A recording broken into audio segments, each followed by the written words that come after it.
Okay class. Today we will take a test on Africa. Great. Not a test on Africa. I don't want to take the test on Africa. I got to do something to stop this test from happening. But how? I know. I'm going to pull the fire alarm. Ha ha ha ha ha ha ha ha ha ha ha. But first, I will ask my teacher if I can go to the bathroom. Excuse me, Mr. Dallas. Can I use the bathroom? Okay fire bro. But make it quick. You and everyone else in this classroom have a test to take. So be back in 5 minutes.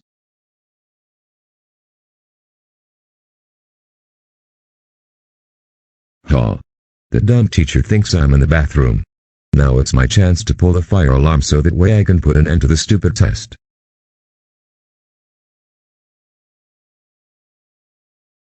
There it is. The fire alarm. Now to pull it and put an end to the stupid test.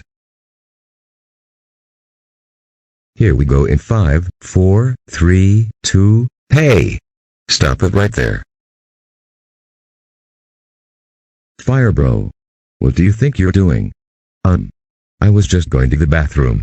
Liar. It seems to me that you were trying to pull the fire alarm. That's it, mister. Come with me to my office. You're in big trouble. Oh shit. I'm so screwed.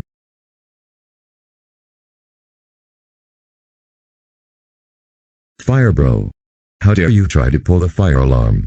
Why did you try to do that? Well, Principal Stephen, I didn't want to take the test on Africa in class today, so I decided to stop the test from happening by pulling the fire alarm. That's why I tried to do it. Fire bro. You do realize that pulling the fire alarm without reason or stupid reason is illegal, right? Well, you could have been arrested if I didn't stop you from doing that. Besides, we only use the fire alarm for fire drills. That's it. You're suspended for 4 weeks. Go home. Fired bro. I can't believe you tried to pull the fire alarm at school today. You know that doing that can get you arrested. You're lucky that you're not in jail. But still, you're grounded for 4 weeks. Go to your room right now.